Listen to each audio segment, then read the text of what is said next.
Hi, I'm Ashley, and this is my handsome husband, Michael.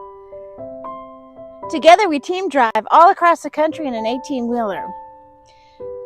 Follow us as we transition from being an integral part of the grid system to being self-sufficient on our 25 acres. Let's go down into the hollow and see what we've got going on this week.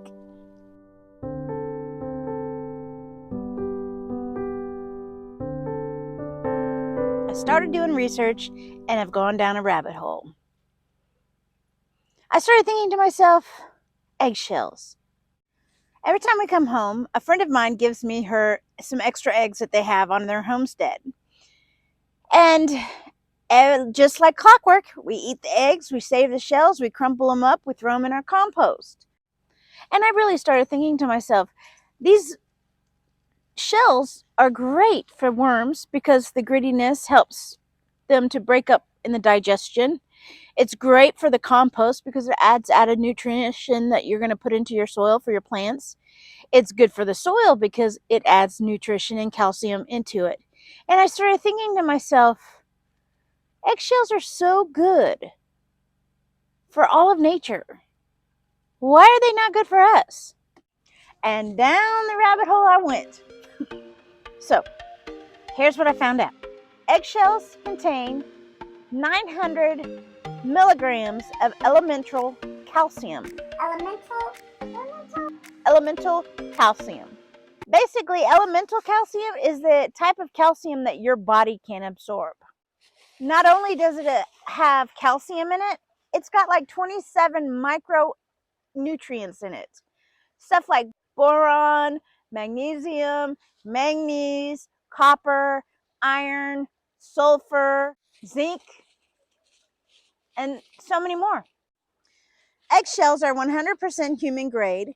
When consumed internally, it increases your bone density. Also, when used regularly, it will actually prevent osteopenia.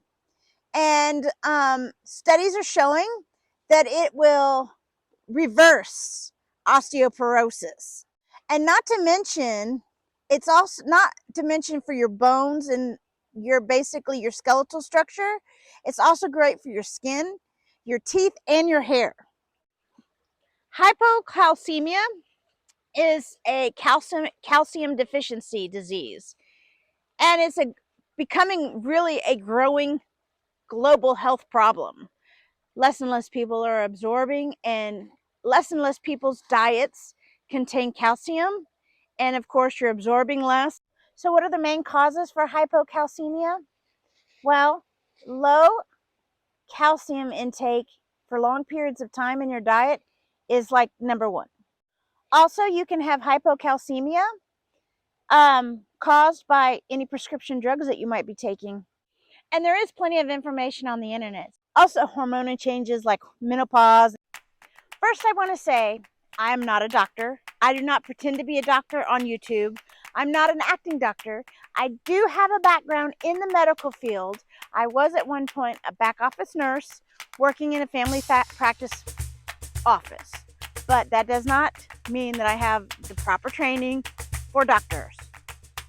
But if you think after going through these signs and symptoms that you might have hypocalcemia, well then I definitely recommend that you go check with your physician before you make any further steps.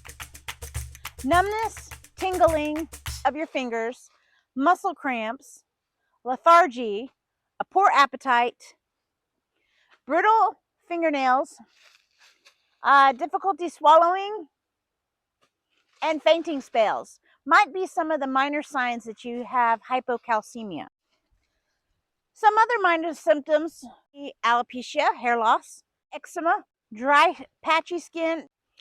Some of the most serious ones are mental confusion, irritability, depression, brain fog, dizziness. A lack of calcium in your system could actually lead to cataract, tooth decay, bone fractures, osteopenia, osteoporosis, heart problems even if you're talking about blood pressure or even heart rhythms. Like if you have arrhythmia or something like that, that could be a contributing factor, could be the low calcium in your diet. Pain in your arms or in your legs when you're moving them around or when you're walking. So the daily recommended amount of calcium for men and women, adult men and women, 19 to 50 years old, is 1,000 milligrams. Now, if you're a woman over 50, it's recommended that you have anywhere between 1,200 and 2,000 milligrams of calcium per day. So what are some of the ways of getting calcium in your diet? Well, your dairy products, number one. Also, dark green leafy vegetables is number two. You can take vitamin supplements. When you're taking vitamin supplements for your calcium, they recommend that you take 400 IU of vitamin D and magnesium 400 milligrams. So approximately one half of an eggshell is about 1,000 milligrams. Go figure. And also studies are showing that eggshells have been proven to be more effective and better absorbed by your body than calcium supplements. Whoa! So if you grind up your eggshells, and of course it's preferable if you get them from a local source, from your chickens, where you can control what's in their diet. So if you take eggshell and you grind it up in a mortar pestle, one of those.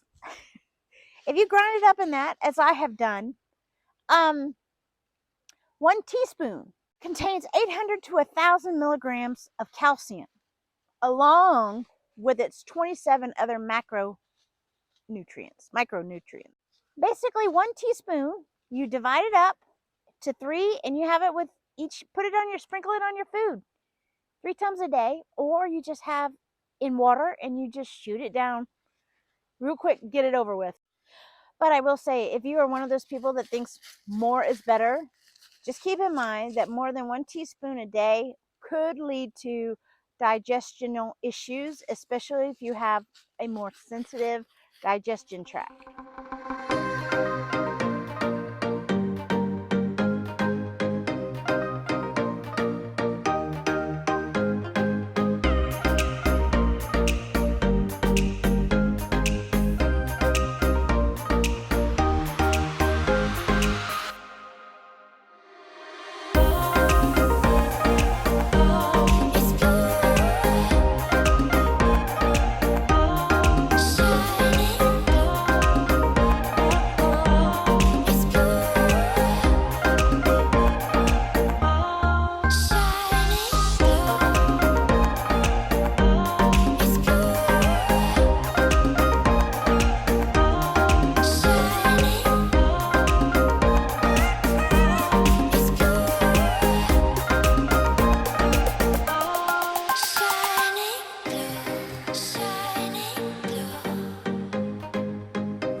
If for whatever reason you don't want to save or grind up your eggshells, they do sell pre-ground up eggshells online, And if you can't get past that crunchy texture in your foods, you can always get pill capsules and make your own eggshell powder supplements. If you've learned something or this is not the first time you've watched one of my videos, please think about subscribing down below. It doesn't cost you anything. Also, give it a thumbs up if you did learn something. It helps my algorithms. It gets my content out there for other people to see it. And if you want to help in any way, please hit that share button and share this video around. Maybe somebody you know was just diagnosed with osteoporosis or osteopenia, and they're trying to figure out how to reverse the process. Until next time, toodles, y'all!